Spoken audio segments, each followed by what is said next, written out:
All right, hey guys, welcome back to the podcast. On the other side of the screen today, I have Kade Proctor. For those of you guys who do not know, Kade is super strong. He actually just competed at the Showdown meet in Missouri with the likes of John Hack.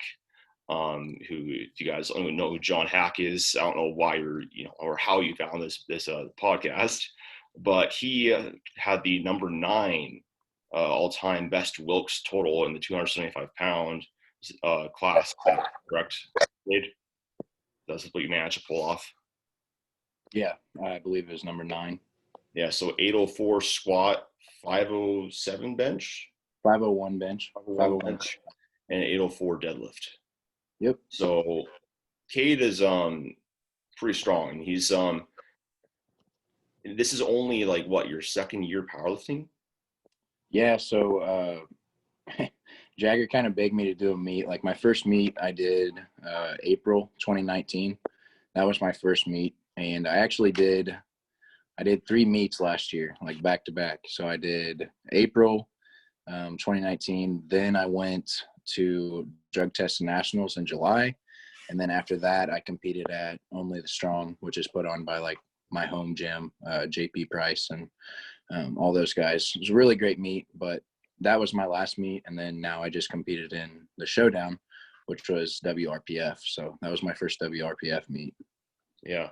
So Kade is I like interviewing successful athletes, because I think that lots of times people do want to know what goes into their success in their sport.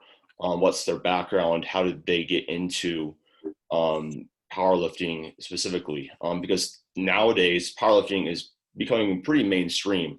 Every single commercial gym has a power rack and usually some platforms.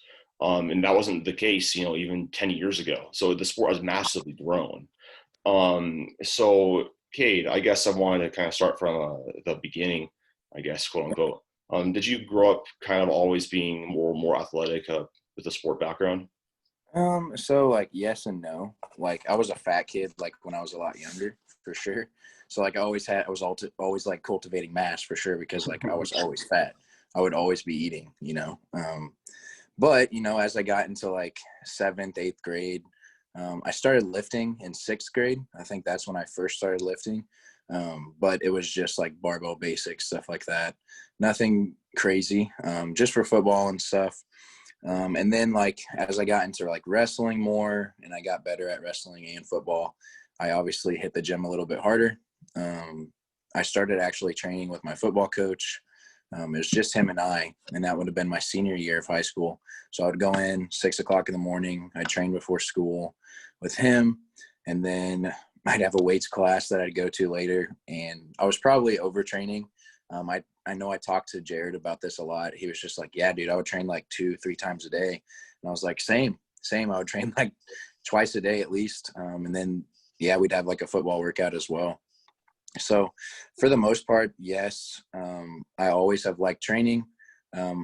As far as athletic, like I was decent at football and wrestling. Like I was okay at it. It wasn't something like I took on in college or anything like that. But yeah, grew up in a small town, Kirksville, Missouri, has about 17,000 people.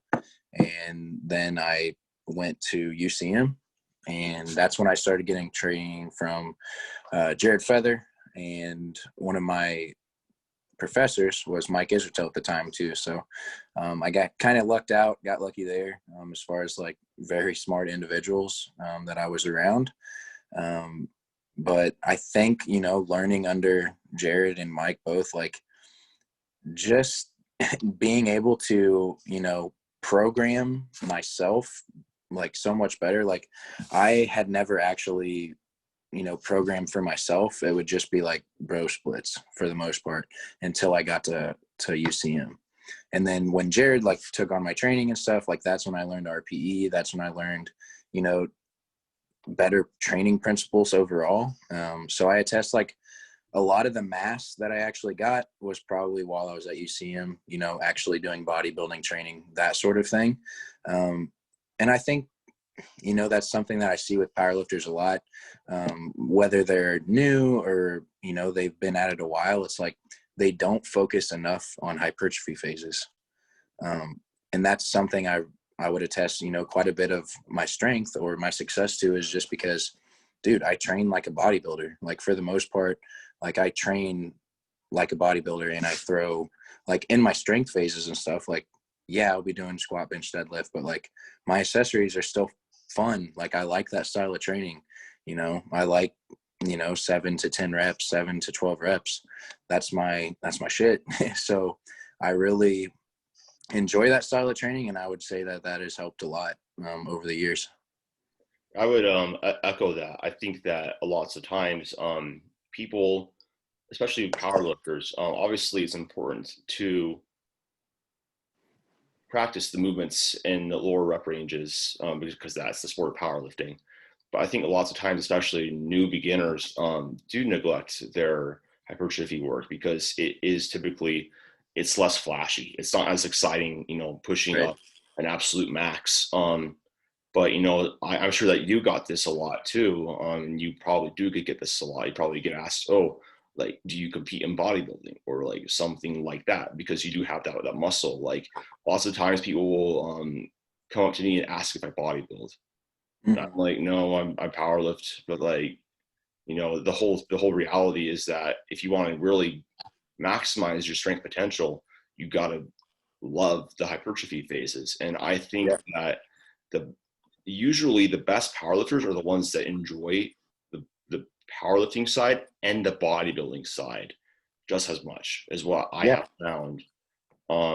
So what did you learn, I guess, from like Mike and Jared that you feel was just because you said that was really the big turning point when you really started to maximize your progress. So in terms of programming nutrition habits, what did you learn that you think really has set you up for success? Man, that's a big question. There's been a ton of things, man. As far as like, man, I didn't even know what progressive overload was before I even got to them, Um, as far as volume, intensity, things like that are concerned. I actually learned, some intensity techniques when I was in bodybuilding preps and stuff like that.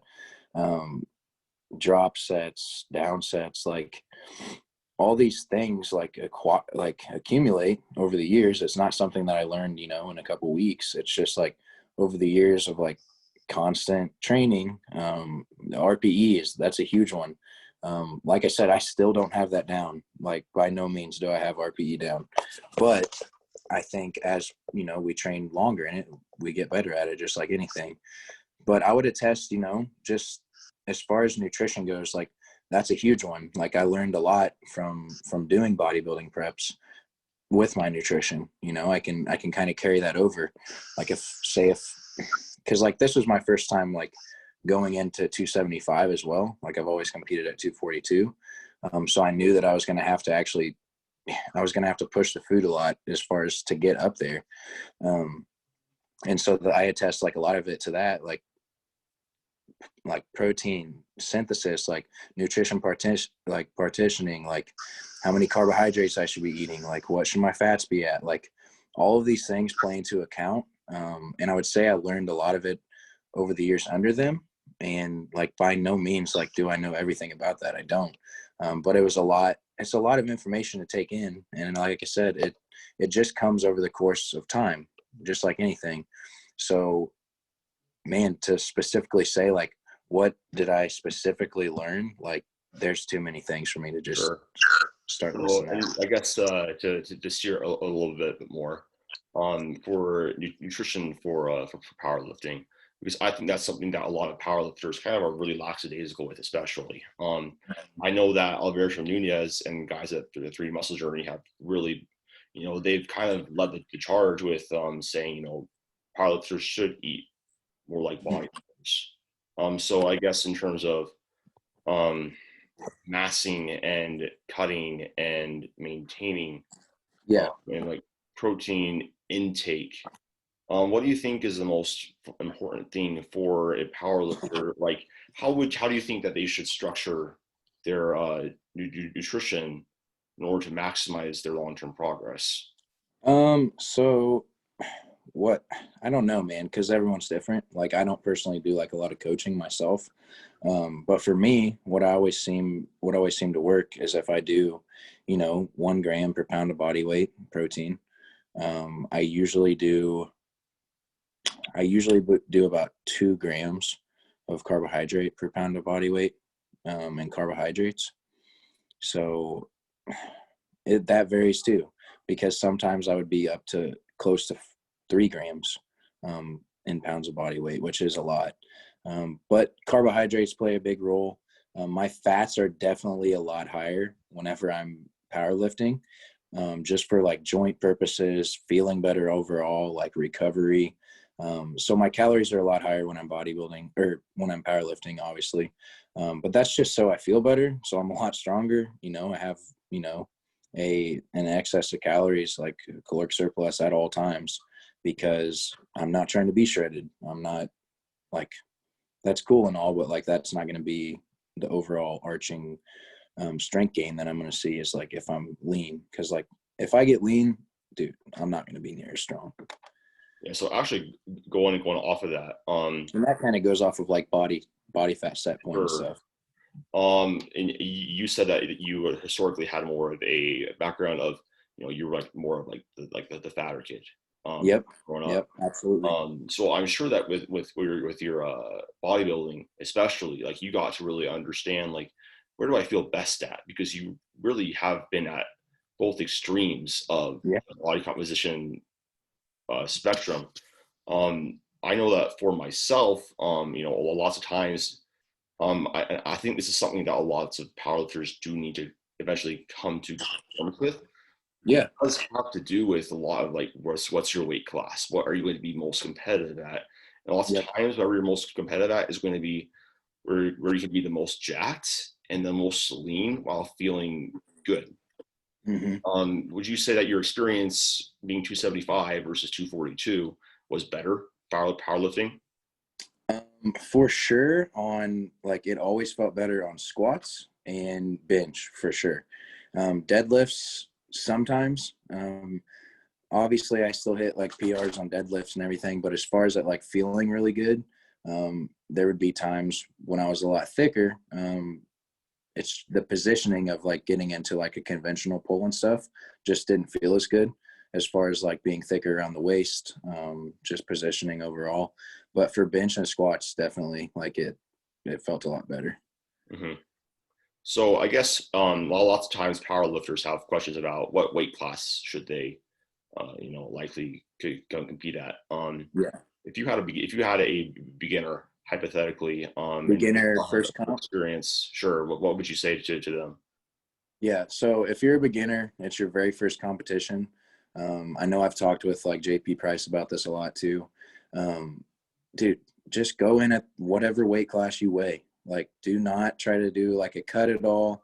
Do not, just don't go through that, because the amount of like potential you may miss out on could be huge. Because with you never, like, say if you never cut weight for anything, like you might not get that back. And especially if you're like, it's very, very hard to rehydrate, to actually drink like sometimes depending on how big the water cut is or what percentage it is, like it's very hard to rehydrate 2-3 gallons.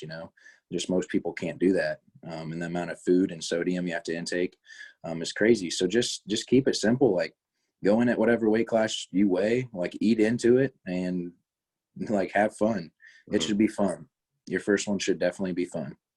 Absolutely. I think that lots of times people with their first meet, they overcomplicate it. And they think that they have to be a prerequisite strength, or they have to be at like the most competitive possible weight class. Yeah. And I think that, like, and I make this very, very clear because that's one of the most frequently asked questions that I get. I'm sure that is one of the things that you get, like, when should I powerlift? Like, when should I start, enter my first competition? And I'm like, Yeah. when you want to.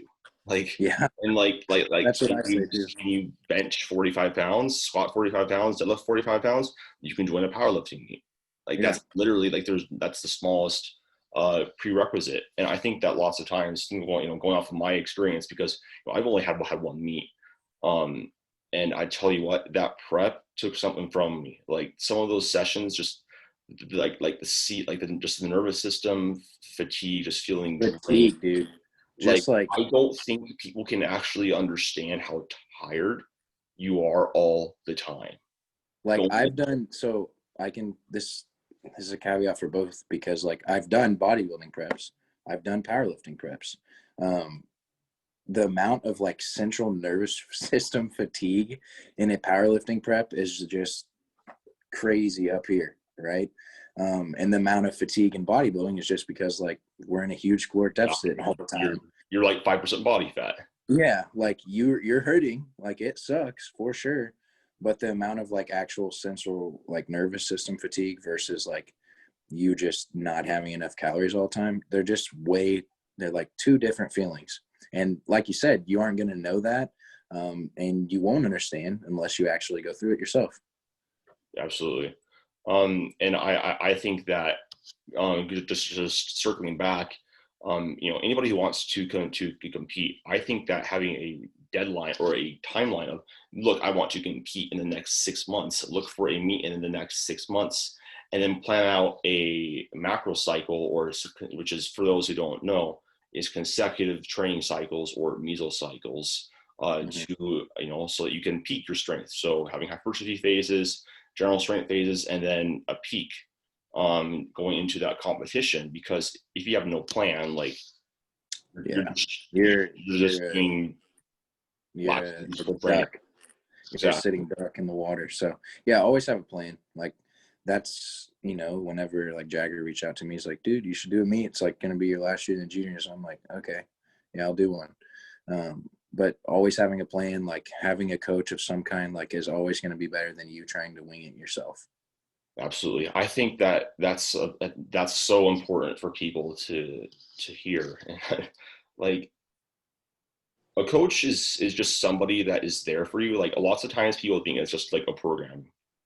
Yeah, And I think that usually, like, and there are some coaches out there that aren't very good, and they're really just like, they don't really talk to you. They kind of just give you like a program and like some macros to follow, and they're like, good luck. yeah, But I think that, Kate and I both have the same coach, Jagger, and how I describe, and I do coaching myself.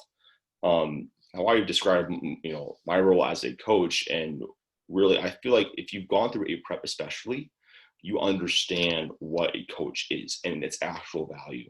Because if you're just training for fun, you're kind of just doing this because you want to get a little bit stronger, look a little yeah, bit better, grow a little bit of muscle.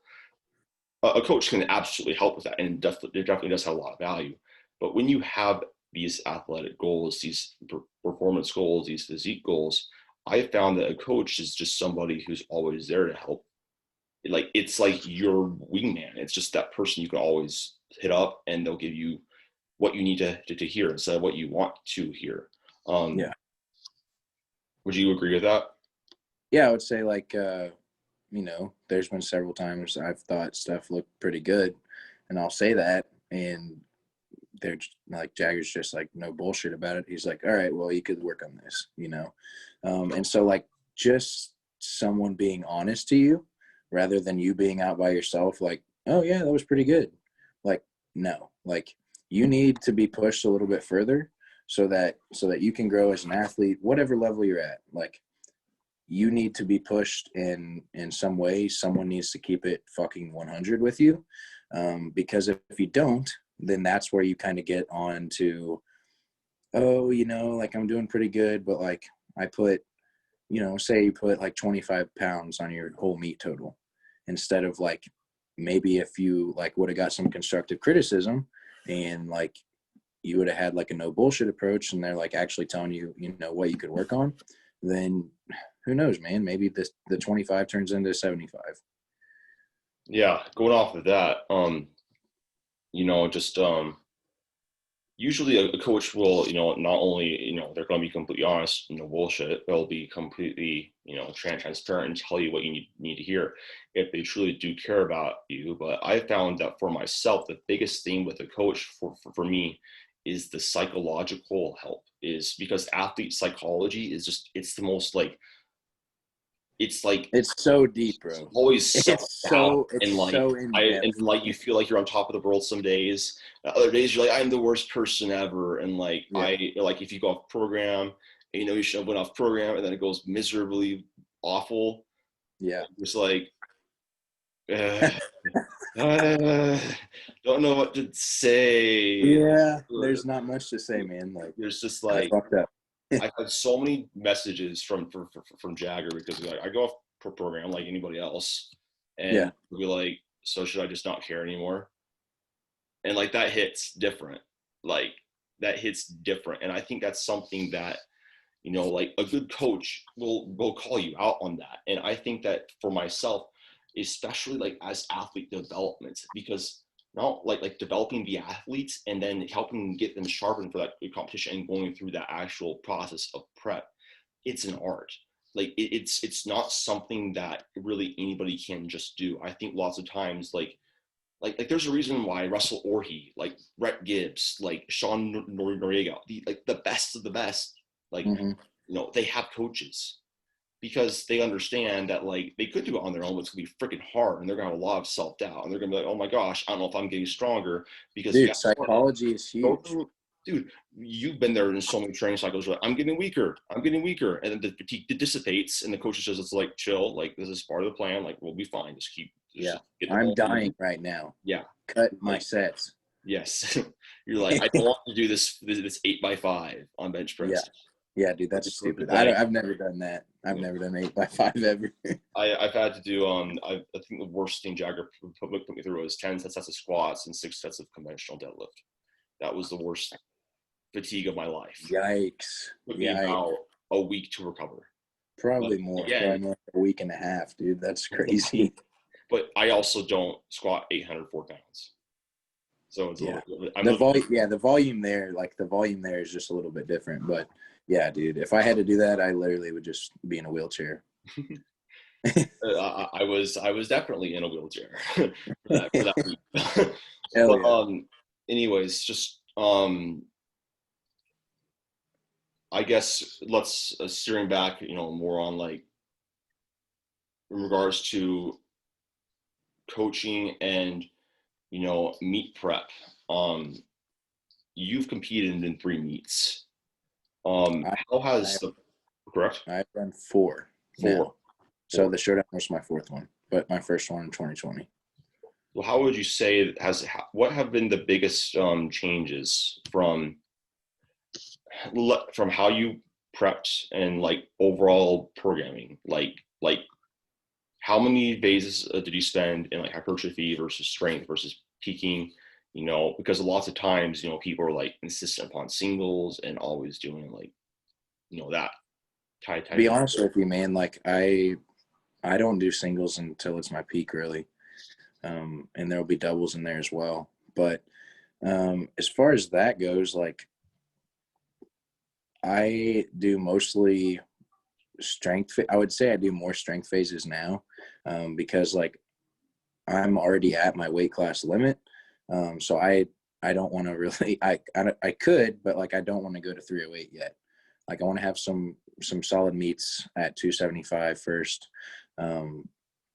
To try to make a run at something. But I would say that most of my training is mostly strength now. Like obviously, if I'm really far out, I'll have a hypertrophy phase. But right now, currently, I'm running a strength phase that I just started, and it'll be like I believe it's a 4-to-1 paradigm, maybe a 3-to-1. I can't remember exactly, but most of the time I will do, like in the past, I would do like lots of hypertrophy. So like coming off of like a meet prep, I would be back into like hypertrophy. And then I would go into like strength for maybe 2 cycles. And then maybe go back to hypertrophy again. It really just depends on how far I was out. But for the most part, I'd say that my hypertrophy, like it's still in there is for like accessories and stuff like that, even in my strength phases. But it's definitely went down as far as I don't really need to grow muscle size. I need to actually just get really good at getting strong at the weight I'm at. So I think that the hypertrophy will go down just a bit, just because I don't want to go to the 308 weight class yet. Yeah. You brought up a really great point I wanted to just touch on before we go into this next one. But Yeah. As a general rule for powerlifting, most people need to focus on maximizing how much muscle they can possibly have in their weight class. Like I said, in the beginning, while feeling good. So the amount of hypertrophy that you do, people, Kade was saying at the beginning how it's super important for powerlifters to value their hypertrophy and their building muscle and spending time in that. But also, we need to understand that more muscle only potentiates more strength. Because the more muscle that you have, the more cross-sectional area we've found in multiple studies, like every single study, like the biggest and the best powerlifters usually have the biggest muscles. So as long as you can spend that time actually growing, and if it makes sense, if you within your weight class, like for myself, it makes sense for me, is I still need to grow. Like I can still like easily get up to like a 190, and do a little quick water cut or whatever. Water cut, I'm down to 181, and then I'm good. But Kade is also more advanced in terms of his relative strength, even though his timeline isn't in terms of powerlifting isn't as it's not like he's been doing this for like eight years. He's already jacked. So for people that really are listening to this, who are like, man, I really want to get stronger, get that foundation, get that hypertrophy work in, because Kade is able to have the number 9 Wilks at 275 because he is super muscular. I believe it's off. I think it's total, just so we're clear. Total. I think it's total, but I don't know. It could be Wilks too. Regardless, he's strong. And the muscle is a big reason why he is strong. So again, I really want to hammer that in home, is I think a lot of times powerlifters will be like, oh, I'm not as strong, like I can't do like a 1 rep max as much. Play the long-term game and delay that immediate gratification. This is a marathon. Huge. Exactly. Yeah. So for your strength phases then, because you said that you don't do singles, what do they mostly look like for you? How many days a week do you train? On average, how long are your sessions? Frequency of training each lift? Stuff like that. Okay, so most of the time, like for my strength, I'll usually train 5 days a week, sometimes 6, but most of the time it's 5 days. And I'll have 2 days rest in there just because I need it for recovery. But yeah, for the most part, as far as that goes, like when I was doing hypertrophy and stuff, like sometimes I would train 6-7 days a week. And it wasn't like on my 7th day or whatever, it wasn't anything crazy. But in terms of like powerlifting, I've really had to, prioritize like when I'm going to rest, like look at my schedule for work and everything and kind of map it out, because if you don't, man, like you could just set yourself up for failure. And so going off of that, just, I would say the biggest thing is just making sure you're staying on top of the little things, like controlling like all of the things you can control, like your food, your water, your sleep. Like all of those things are probably the most important, I would say, arguably, out of anything that you can really do. But training sessions for me, they usually last in strength phases. Like tonight, it was a long training session. And it's mostly because like I was taking long breaks in between and stuff like that. But, they can last anywhere from like 2-3 hours. And say as I get further into like a meet prep and I'm like peaking, I mean, if I have like a SBD day, it's long, man. It's like 5 hours. So. Yeah, I think that's helpful for people to understand. Because sometimes people will say, and I'm sure that you and I have both been in this category of like wanting to train 6 days a week and in strength blocks. That's problematic if you can't recover, because with strength you have to be on it. Like you have to be recovered. You have to be prioritizing that above like just blasting yourself, because with hypertrophy phases, you can be pretty beat up but still get in a good hypertrophy session. With strength phases, it's not going to happen. It's just the bar will not move. And you might even be getting weaker. So when you are looking at how many days a week can you train, or should you train, all those things that like Kade said, how good is your sleep? Are you, do you have these fundamentals in place? Are you in a calorie, are you at calorie maintenance or slight surplus? Are you prioritizing your water intake? And then what can I actually recover from? Like how many days a week can I actually train and how to be productive and not detrimental? So I think those are really important things. I would say like as I've gotten stronger, like my rest days have increased. So I would say, in the past it would have been 6-7 days. Now it's anywhere from like 4 to 5 days that I'm training for the most part. How reactive are you in terms of when do you, obviously you train with RPE, so that's auto-regulatory enough. Are there certain phases where you just, or like, I'm just not going to train as much, just based off how you're feeling? You said, what was the question? I'm sorry, I didn't Is catch there it. any days where you don't train as frequently? You said you do 4 or 5. Is that mainly just dependent upon lifestyle circumstances or how much volume Yeah, you're doing? mostly just like lifestyle circumstances, like work and stuff, outside factors. But total volume and stuff, I would say like, yeah, in strength phases, like we push the volume, try to get like work capacity back and stuff like that. But as I get closer to a meet, like the intensity is high. Like, don't get me wrong, like the intensity is high, but the total overall volume is a little bit lower because I can't recover from both high volume and high intensity at the intensities that you're at, So I would say I've had to kind of like be conscious of like not overtraining in a sense, but just making sure like, all right, well, tomorrow I will rest because right now I feel like shit. I know that I need to rest tomorrow. Like my body is literally telling me. So I've just been more, aware of that. Like as you get further in the sport or as you like get further in bodybuilding and stuff, like you're going to know, like your body's going to let you know. So I would say listening to my body has like been a big thing as far as this last prep, and just trying to be aware of the signals that it gives me for sure. So that's a hard skill, I think, to develop and cultivate. It certainly is for me.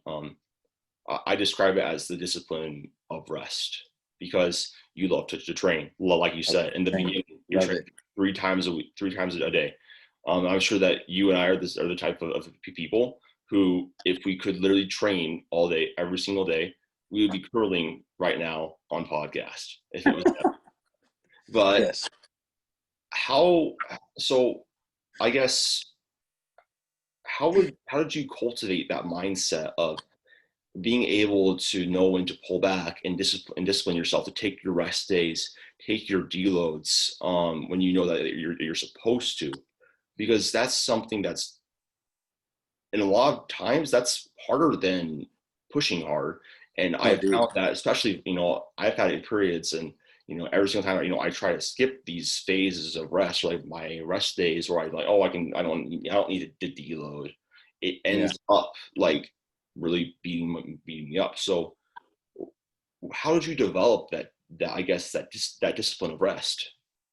I'd say I just like as as you get further and further, like and the intensity gets higher, like you just become more aware of like my body is literally telling me like I have to rest or like tomorrow will be a complete shit show. Like I won't get I won't get my reps in. Things will hurt. Like as you get in, like at the end of like a powerlifting prep, like your elbows just fucking kill you because they're constantly getting under squat bar or pressing pressing off your chest and stuff like that. It's just something that you get more aware of. And like, if you want to be like the best in the world, which I do, you have to listen to your body. You have to actually take those cues. And you have to have some self fucking discipline right there because otherwise, you will get eaten alive by yourself. And that's not something I really want to run into. So Yeah, something that I think has really helped me and puts it in perspective for myself is I'll eventually, I'm essentially working harder for less, like Yeah. literally less. Like I will be training and losing gains. Yeah. So I think if you can frame it like that in your mind or something, or give yourself like a bright line boundary and be honest about like what are your long term goals, and that's important to have, obviously have that plan and say, look, if I want to have the next successful 4 weeks of training, I need to take this deload, or else I'm not going to have the next successful 4 days of training. And my body's going to deload for me. I'm going to get hurt, or I'm going to just have crappy sessions. I'm not going to be able to actually overload. Uh, so I think part of it too, just like looking at the big picture, looking into the future, knowing that what you are doing now, even if it's deloading and it fucking sucks, like I've been there, I'm just like, fuck, I want to train hard right now. why am I It's doing this like necessary. 5%? Huh? Every single time I'm like, I swear I can do more than this. I swear Yeah. I can. It's Yeah. nice for like the first 3 days, and then you're just like, oh my gosh, I want to go back to like, Yeah. why do I not feel beat up all the time? Yeah. The first 3 days, you're like, fuck. And then it's nice because you actually needed it. And then I've texted Jagger before. I'd be like, yeah, just send my program like a day early, please, because I'll get to it. Yeah, But it's one of those things where you need to actually take care of yourself. So, um, yeah, it's tough, but that discipline and being able to hold back or pull back from that's going to benefit you over time for sure. yeah. And with powerlifting, it's especially when you're working in those 1 to 5 reps, you're going to have greater nervous system uh disruption too, and you can't really always push it as hard. Yeah. Going back to how your strength and those cycles look, I guess what do your reps look like? Like where do you mostly train in, and how many days a week do you like to squat, bench, and deadlift? So most of the time, like my rep ranges, I believe in this strength meso, it's fives and fours maybe. Um, that's for squat, bench, deadlift. Obviously, the accessories and everything, those will be like more in hypertrophy ranges. But for the most part, a normal strength phase, like 4 to 6 reps on most things. So say like I have like squats, like right now I'm doing like transformer SSB squats. I'm not doing like a regular squat right now just because I don't really need to. Is I that need to work on competition? them. But Is that for your competition? The idea of doing low bar squats is like, yeah, just like not right now. yeah, Just no. But I have like those at fives and then like down sets at sixes. So that's usually how things are kind of set up to where I'm doing like 5 reps, maybe like competition pauses if I'm doing bench, but maybe like a little bit closer. Like I'm a little bit closer to grip right now in my strength phase, doing fives and then back offs at like 6. Um, and RPEs, they're anywhere from like 6 to 7 the first week. Squats, squat, bench, deadlift, I usually do probably, I would say like 3 days a week if I'm guessing. I would say usually about 3 days a week I actually do squat, bench, deadlift that are really prioritized, and then the others maybe like a couple accessories days. Like back is a big accessory day that I usually do. So like last night, for example, like I went in and did pull-ups. Not weighted right now because I'm heavier anyway. So like my body weight sits around 285, and then obviously I do like a water cut for the comps, but no, I would say I prioritize like back a lot in these strength cycles too. So I'll do like pull-ups, maybe like down set of pull-ups if I'm doing weighted pull-ups too. My down set will be like body weight. And then lat pull downs has been a big one. Wide grip, neutral grip, um, and then dumbbell rows, either standing or one of my favorite accessories would be like chest supported, incline dumbbell rows. I did some of those tonight. Those are awesome. But I would say as far as like pushing accessories and stuff, there was several things that we did this last mesocycle that I would say really helped with my squat and my deadlift for sure. We threw in belt squats. I'd never done belt squats. We threw in reverse hypers. Never done those ever. Those were really cool.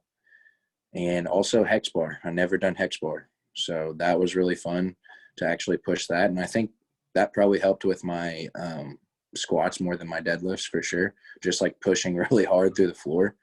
But yeah, man, I would say for the most part, I train like squat, bench, deadlift like 3 days a week in strength cycles.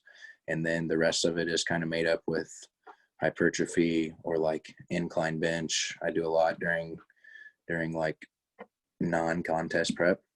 And then, yeah, I mean, most of it's just pretty fun. I try to stay like a little bit geared back if I'm really far out. Like right now, I'm really far out. I'm like 27 weeks, I think. So I try to stay geared back for the most part. But there's always a part of me that like wants to train hard still. So that's like a struggle I have for sure too. Yeah. So I think that it's interesting just asking how different athletes train, because I had Eric Helms on the last episode, and he has clearly a different approach to his training, to his periodization models than what you train with. And I think this is something that I always try to stress to people who want to get strong. There's lots of ways to get strong. There's lots of different ways that you can program, but there are fundamental principles that everybody must follow in order to actually get strong and get stronger and get more muscular and more jacked and more lean. In the case of exactly, in the case of what Kade was saying, like everything is specific to his powerlifting big three movements. His accessories, the back is going to help out with the stabilization of, the bar on squat, on deadlift, and maintenance of muscle and all of those characteristics, especially in more strength blocks, and especially in peaking. But the fundamentals, have to be in place. Training must be specific towards whatever goal that you do have. Exercise selection should probably work on, obviously training the competition list, but also your weaknesses in whatever point of range of motion that you are weaker in, or you have less force production. And have fun with your training. Understand that there are times when it's going to suck, but also understand that that's a part of the training process, and that if you have a long-term mindset and a really long-term discipline, habits, goals, you will push through a lot of the discomfort, because I think that you and I will both, say, like getting strong it's not easy. It's really hard. You're going to have to go to places, mentally, where it's just like, I'm just going to do this. Like, I don't want to do this. Acknowledge I don't want to do this, but I also want to reach this goal. Like, what's more important to me? Like chilling, like kind of pulling back. Okay, well, like if that is, there's nothing wrong with that. Just understanding you might not get as strong as you. That's a great point that you bring up as far as like the mental aspect of it, and pushing yourself to places like you said you don't want to go, or maybe it's scary because it's territory you've never been in before. But like mentally, like powerlifting is one of those things where it's like, well, like if you want to progress, say you've never squatted 500 pounds before, eventually you're going to have to put that shit on your back, and you're going to have to take it to the floor and back up. Because if your goal is to squat 500, yeah, you can do, cycles where you're doing like 455 for 5 or something, but just actually like having your central nervous system have 500 on your back, like you need to do that. And I know it's scary, but it has to be done at some point. So you might have to go to some dark places, but it's fun. It's fun doing that, because that's another test. That's a mental test. Yeah, and I something that I stress with my clients, my athletes is, always having the outcome oriented goal of, I want to, in the case of me, it's like I want to deadlift 733 pounds from 24. Like that is like my big goal. But that's great. It's like, okay, cool, that's where I want to be. Have process oriented goals of like, how am I going to actually get there?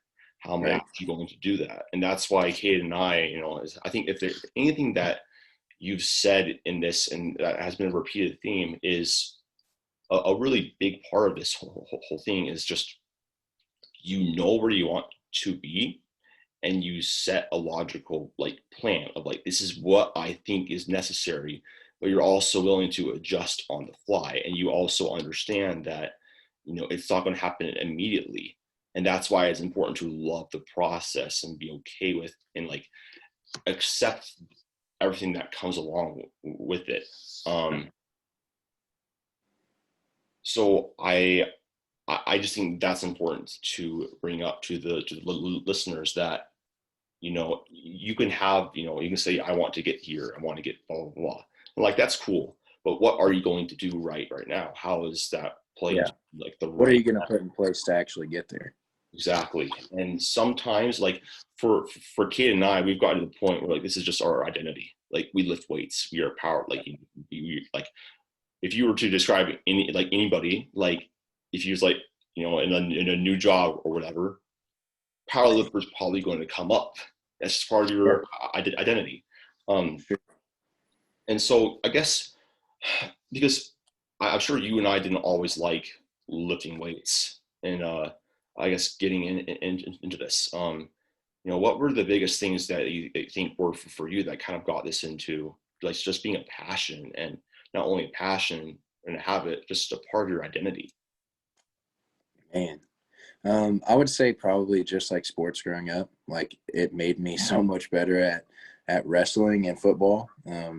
Like, dude, I mean, my freshman year of football, going into high school and stuff, I didn't end up wrestling my freshman year. I actually quit. I didn't quit, but like I didn't really go out my freshman year. Um, I weighed like 180. I want to say 180 or 185 pounds. I was like 5'11". Um, and I had been lifting for a while at this point, but as far as getting strong and like actually like going to practices and like just holding my own like against the oldest kids, I think that was the turning point. It's like, hey, if I push myself harder, like I could potentially be varsity. You know what I mean? As a freshman, and so I think that really pushed me, and just being able to it's a lot easier to push people around if you train with weights. So it's like if you can, move a lineman and you're coming in on a blitz or something, get him out of the way to tackle the ball carrier. That was one thing that really got me just in high school. And then as I got into college, I knew like I wasn't playing football anymore. I wasn't wrestling or anything like that. So I kind of wanted to just, I kind of wanted to get lean because I had never got lean ever in my whole life. I had just been like eating everything because I ended up graduating high school probably. I played football at like 245, I think, my senior year, and yeah, so I was like, I want to get lean because I've always just ate a bunch of food and trained with weights. So that was cool, actually. Learning the process, going through bodybuilding and stuff like that, because that was all new to me. But I would say that just sports was the main thing in the beginning that kind of got me into it, got me passionate. And I was always a fat kid, so I was like, hey, I could like make a change. I could do something different. Um, and so that's kind of what I did. It's just like, how mentally strong can you be to not fucking put that cookie in your mouth? Yeah. I think that for myself, it was a confidence thing, and also just like I think people need to have like a goal, and like always just like feeling like a sense of purpose. And Yeah. for me, I think that's the biggest thing of what like powerlifting and weight training does. It's just like I have a purpose day in and day out, because like if you really do want to get good at this, it encompasses your whole entire life. It's not just lifting weights. Like that's the Yeah. fun part. Like it's everything else that that makes it really really tricky. So I think that for myself, it gives me a lot of sense of purpose and self-efficacy and understanding, hey, I can do this. It gives you lots of confidence that carries over into every aspect of your life. And I Oh, think for that's sure, my dude. It's favorite huge. part of it. Um, Yep. and if you talk to anybody, it gives, like, I know Mike Israel has talked about this. It gives him a worth and a purpose, Yeah. like a Yeah. machine. I mean, he made a video on it, and I'm sure you've seen it, like Yep. where he started talking about jiu-jitsu and rolling and bodybuilding and stuff like that. I got goosebumps when I watched that the first time, because it's like, yeah, me too, dude. Like, Yeah. me too. Yeah. So that was one of those things where that just hits home, and yeah, it gives you a sense of worth and purpose. So um, my mom probably still doesn't understand it. She doesn't really like the whole bodybuilding, powerlifting thing. My dad's been behind me and everything like that, but um, I don't know. I think she just worries I'm going to get hurt or something. Yeah. Well, I think, that's, it's obviously a concern, but whenever you're pushing yourself in any endeavor, it's going to require some sort of sacrifice and risk. But, to anybody listening to this who may be on the fence of, do I really want to get into powerlifting? What would you tell them in terms of how do you get started? How do you get started with powerlifting?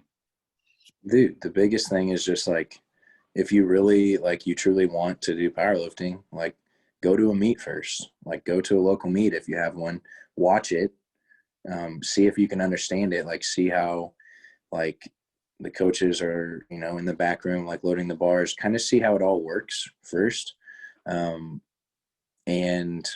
there will be a coach there, or somebody that, either from a gym or something like that, and just ask questions. Like, go up to, like, the strongest person or that strongest person's coach and ask them questions. Like, maybe not while they're lifting and stuff, but if you stay around long enough to where, like, it's over and they don't have things to do and it's all kosher, ask them questions. Like, the only way you're going to learn more about something is if you ask. Otherwise, you're just you're sitting there existing, and you may not get anything out of it. But yeah, go to a meet first, see how it's ran. Kind of pick and see, like, what weight class you might potentially be. Like I said, don't cut or anything for your first meet, but get a coach and go from there. Like, have a plan, put it into action, and over time you will get better, you will get stronger. It's one of those things it's inevitable. It takes time, but you will get better at it. It's specificity. It's a great principle. I think that's the most amazing thing about it, is that, you might not be the strongest person in the world, but you can always be stronger, and strength is for everyone. One of my favorite quotes about powerlifting is, strength is never weakness, weakness is never a strength, by Mark Mark Bell. Bell. It's like one of my favorite quotes. What I think about Yeah, every it's fucking single awesome, day. man. Going back to, like, what gets you through those hard sessions. That's what it tells me. It's just like, this is part of the plan, so it's going to make me better. But for myself, I mean, I can echo everything that Kade said. It just get a coach, get around the powerlifting community, ask questions. I think the amazing thing about powerlifting as opposed to bodybuilding, and I know it depends on where you compete or whatnot, but Yeah, powerlifters are just like, it's just such a welcoming atmosphere. Like, it's it a does not matter. fucking great environment. I don't know how else to put it than that, but it's just an awesome environment. So much better than bodybuilding shows that I've ever done. Like, just so much better environment. The people are always friendly. Like, dude, there's been, like, meets where Jagger wasn't there and stuff, and there'd be other coaches that were, like, fucking chalking my back and stuff, getting me ready for squats, like, loading and unloading the weights for Oh me. my And God. it's Dude, I was putting on fucking chalk on my legs for no, deadlift. you weren't, I bro. was, and and this girl is guys, it was my first meet, like, Yeah. but like, this lady comes over to me. She's like, "What are you doing?" She's like, I'm putting this on. I was like, going to pull 650. She's like, "Don't put that on. Like, put on, like, here's baby powder. Like, bite this off." But, like, what other sport would do that? Who Like, else would tell you that? Not bodybuilders, they're man. telling me, not bodybuilders. They help you put that chalk on. Yeah, they help you. Like, yeah, let's lay that on, man. But yeah, it's just does not matter if you're deadlifting 700 pounds or if you're deadlifting 100 pounds. Yeah. People will always, People are going to be cheering. Yeah. hype you up. They're just as hyped for you as you. Like I've loaded, I've spotted at meets. I've been around it. I've seen that like the judges smile when lifters get through a grindy rep. I think that is one of the most amazing things. I True know, dude. powerlifting culture, once you get into it, is different than lifting for Instagram. On Instagram, it does seem a little bit cookie, but that's really not the Yeah. that's really not the sport. That's not the real athletes. The real athletes are really so supportive. And guess what? Nobody cares. Like Nobody cares. nobody cares. Work harder. Yeah, Like exactly.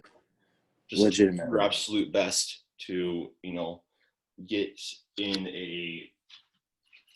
Sorry, my little sister. Oh, you're good. Like do your absolute best to just work your hardest. And not everybody will be their strongest person alive, but everybody can get stronger. And Yeah. I don't know. Just to piggyback off of that, like, dude, it literally gave me goosebumps whenever you were like, yeah, like judges smile whenever people get through a grindy rep. Like it does not matter if you're at, like you said, it doesn't matter if you're deadlifting 95 pounds or you're deadlifting 950. Like you get through a hard fucking rep, everyone's smiling, everyone's clapping, like everyone is cheering for you because that's how it should be. Like everyone should be supportive of each other because we've worked so hard through a prep to get there, for that day to actually come. Like everybody Everyone went through it, so they're like, to that same spot. Yeah, they're like, hell yeah, like you made it. Yeah, That's what's awesome about powerlifting. yeah. Like I'm getting goosebumps feeling about it. But like guys, like lifting weights and getting stronger and being in this community, like just try it out.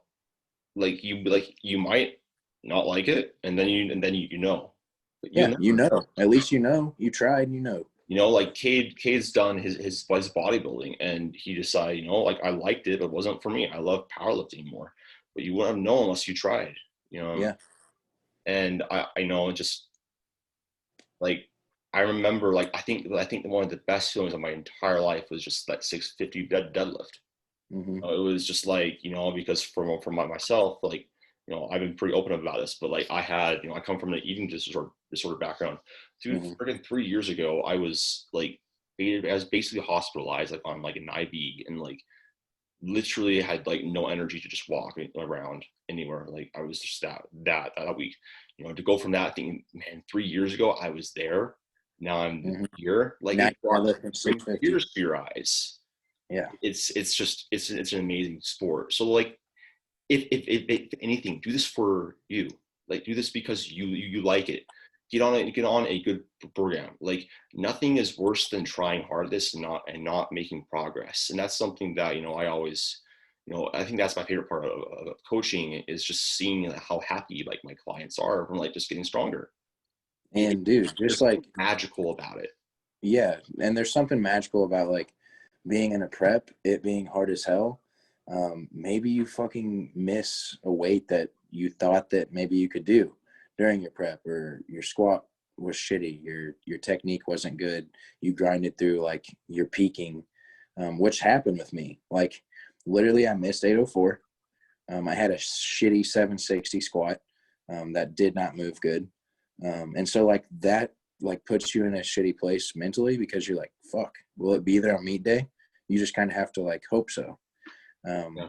But then actually when it comes to fruition and you do it on meet day or come meet day, dude, it's like the craziest like high feeling you could ever have, because you're like, fuck yeah, like I did this, I had this plan to do this, it all worked out, like got rid of fatigue, everything worked out. So it's one of those things, like you said, it gives you goosebumps, it gives you chills. But I think that's probably one of the best parts about the sport, is like you going in, doing the most you can during like a peaking phase, and then say you peak well and it comes out and you're like, holy shit.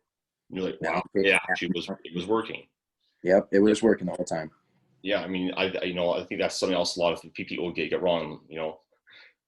You're not going to feel great all the time and getting stronger. You're going to have times where it looks like you are regressing, where you are not getting stronger. But just stick to the plan. As long as it's a good plan. Again, that's why it's so important to get good programming and a good coach, so then they can trust you, like you trust, and you're like, okay, I'm going to follow the plan, and they'll say it's okay, Mhm. it'll be fine. Like, because it could be really hard, but like understand the progress is not linear, and that's why Kay and I always will stress, lift because you love it. Like, do this because you love it. Have it and have an end goal, and create that plan to become you know a great power lifter. I guess just because we're headed up on an hour here, Yeah. um, I guess the final closing remarks. But aside, I made a video on what it takes to be elite, and I wanted to ask Kate, because you very much do fit that mold, and I know that you probably don't feel like you have arrived, even though, and you still have a lot more to go, which is exciting. I guess, what do you, in terms of being elite, what have you had to, I guess, give up, and what have you gotten in return from it in order to reach that point? Man, that's tough. Um, so as far like I don't know, like my life is probably the same as yours. Like all as I do is either go to work, eat, train, sleep. That's basically all I do. So as far as like, yeah, I'll have fun every now and then. But I used to go out with friends a lot when I was in school. I don't do that. My relationship with my family, like I haven't been around my family a lot, just because like my family lives like 3 hours from here. But like in my head, I do think like, well, I don't have like a gym back there that I can train at, because I really don't. So like that has kind of kept me from like seeing my family, because like I constantly want to progress. And I know that sounds shitty, but that's the truth of it. That's the facts of it. Um, but I think you can be pretty normal and a power lifter. It's just there is going to be you know a certain point where, like you're talking about, like if you are a leader, you want to become the best, where there is going to be some sacrifices that you take, whether that's just not being able to hang out with your friends as much, um, not being able to go out and drink or party, anything like that. Um, but deep down, like that's what you want. So it's really not, to me, it's not a sacrifice because I love it. To you, it's not really a sacrifice because that's what you want to do. So I think that's like what I look at overall, because like I'll get friends that hit me up and stuff and they want to go out and have fun, and like, yeah, but like if it's in the middle of a meet prep, I'm probably not going to do it, because I know that's not going to set me up for success. And if I didn't do as good as I want to, I'm going to look back in my head and be like, wow, you idiot. I can't believe you did that. And I would blame it on that. So yeah, there's sacrifices, but to me, like everything that I've sacrificed, like it's all worth it. And I wouldn't What's change. powerlifting given you? Do you think? What'd you say? What has powerlifting given you, and why will you still continue to Dude, compete? it's just like an outlet for me. Like anytime like I have a bad day, or maybe I'm like stressed, it's a good outlet to go and get rid of just some negative energy, because like I'm a pretty positive, happy-go-lucky guy, and I always want to stay that way. So I think if I had a bad day, like throw some heavy ass weight around, and I always feel a lot better. As silly as that sounds to maybe some of the listeners out there, like I definitely do that a lot. So um, it's given me like just like a constant, you know, outlet that I can express myself. So some people are artists and they draw on canvas and they paint on canvas. Um, Powerlifting is kind of like my canvas, and I'm painting with barbells. So that's kind of what I would say. Yeah. Well, I think that I agree with that.